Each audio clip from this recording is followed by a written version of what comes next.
POCSO ಕೇಸ್ನಲ್ಲಿ ಮಾಜಿ CM BS ಯಡಿಯೂರಪ್ಪಗೆ ಮತ್ತೆ ಸಂಕಷ್ಟ ಎದುರಾಗಿದೆ. ಮಾರ್ಚ್ 15ರಂದು ಈ ಕೇಸ್ಗೆ ಸಂಬಂಧಪಟ್ಟಂತೆ ಖುದ್ದು ಹಾಜರಾಗಬೇಕು ಅಂತ ಸಮನ್ಸ್ ಬೆಂಗಳೂರಿನ 1ನೇ ತ್ವರಿತಗತಿ ಕೋರ್ಟ್ನಲ್ಲಿ ಸಮನ್ಸ್ ಜಾರಿಯಾಗಿದೆ. ಚಾರ್ಜ್ ಶೀಟ್ ವಿಚಾರಣೆಗೆ ಕೋರ್ಟ್ ಪರಿಗಣಿಸಿದಂತಹ ಹಿನ್ನೆಲೆಯಲ್ಲಿ ಮಾರ್ಚ್ 15ರಂದು ಬಿಎಸ್ವೈ ಮತ್ತು ಇತರೆ ಆರೋಪಿಗಳಿಗೆ ಖುದ್ದು ಹಾಜರಾಗುವಂತೆ ಸಮನ್ಸ್ ಜಾರಿಯಾಗಿದೆ.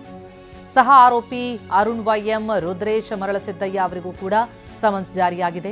ಜಿ ಮರಿಸ್ವಾಮಿಗೂ ಕೂಡ ಸಮನ್ಸ್ ಜಾರಿಗೊಳಿಸುವಂತೆ ಆದೇಶವನ್ನ ಹೊರಡಿಸಲಾಗಿದೆ.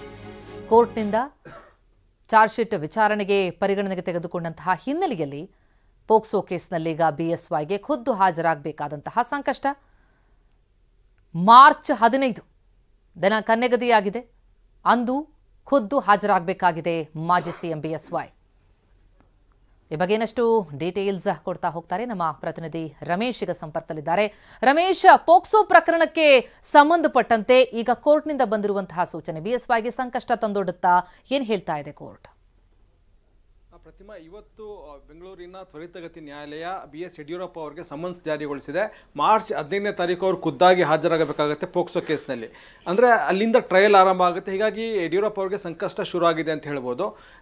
ಮಾರ್ಚ್ 15ನೇ ತಾರೀಕು ಅವರು ಕೋರ್ಟ್ಗೆ ಖುದ್ದಾಗಿ ಹಾಜರಾದ ನಂತರ ಅದಾದಮೇಲೆ ಏನು ಡಿಸ್ಚಾರ್ಜ್ ಅಪ್ಲಿಕೇಶನ್ ಅವರು ಹಾಕಿದ್ರೆ ಅದ್ರ ಮೇಲೆ ಹಿಯರಿಂಗ್ ಆಗುತ್ತೆ. ಅದಾದಮೇಲೆ ಸಾಕ್ಷ್ಯ ವಿಚಾರಣೆ ಆಗುತ್ತೆ. ಅದಾದಮೇಲೆ ಅಂದರೆ ಬಹಳ ತ್ವರಿತಗತಿಯಲ್ಲಿ ಇನ್ಮೇಲೆ ವಿಚಾರಣೆ ಆರಂಭ ಆಗುತ್ತೆ. ಹೀಗಾಗಿ ಇದು ಯಡಿಯೂರಪ್ಪ ಅವರ ಪಾಲಿಗೆ ಬಹಳ ಸಂಕಷ್ಟದ ಸಮಯ ಅಂತ ಹೇಳ್ಬೋದು. ಈ ಹಿಂದೆ ಯಡಿಯೂರಪ್ಪ ಅವರು ಇದೇ ಸಮನ್ಸನ್ನು ಪ್ರಶ್ನಿಸಿ ಹೈಕೋರ್ಟ್ ಮೆಟ್ಲೇರಿದ್ರು. ಆಗ ಹೈಕೋರ್ಟು ಆ ಸಮನ್ಸನ್ನು ರದ್ದುಪಡಿಸಿ ಮತ್ತೆ ಮರುಪರಿಶೀಲನೆ ಮಾಡಿ ಕೆಲವೊಂದು ಅಂದರೆ ಚಾರ್ಜ್ ಶೀಟ್ನಲ್ಲಿರುವಂಥ ಎಲ್ಲ ಅಂಶಗಳನ್ನು ಕೋರ್ಟ್ ಮೊದಲು ಮನದಟ್ಟು ಮಾಡಿಕೊಂಡು ಆಮೇಲೆ ಅದನ್ನು ಪರಿಜ್ಞಾನಕ್ಕೆ ತಗೋಬೇಕು, ಅಂದರೆ ಕಾಗ್ನಿಜೆನ್ಸ್ ತಗೋಬೇಕು. ಅದಕ್ಕೆ ಮೊದಲು ಕಾಗ್ನಿಜೆನ್ಸ್ ತೊಗೊಂಡಿರೋ ತಪ್ಪು. ಮತ್ತು ಕೆಲವು ಸೆಕ್ಷನ್ಸ್ ಯಡಿಯೂರಪ್ಪ ಅವ್ರಿಗೆ ಅಟ್ರಾಕ್ಟ್ ಆಗೋದಿಲ್ಲ. ಹೀಗಾಗಿ ಆ ಸೆಕ್ಷನ್ಗಳನ್ನು ಕೂಡ ಸೇರಿಸ್ಕೊಂಡಿರೋದು ಸರಿ ಇಲ್ಲ. ಹೀಗಾಗಿ ಯಾವ್ಯಾವ ಆರೋಪಿಗಳಿಗೆ ಯಾವ್ಯಾವ ಸೆಕ್ಷನ್ ಅಟ್ರಾಕ್ಟ್ ಆಗುತ್ತೆ ಅದಕ್ಕೆ ಆಧರಿಸಿ ಕಾಗ್ನಿಜೆನ್ಸನ್ನು ತಗೋಬೇಕು ಅಂತೇಳಿ ಕೋರ್ಟ್ ಆದೇಶವನ್ನು ಕೊಟ್ಟಿತ್ತು.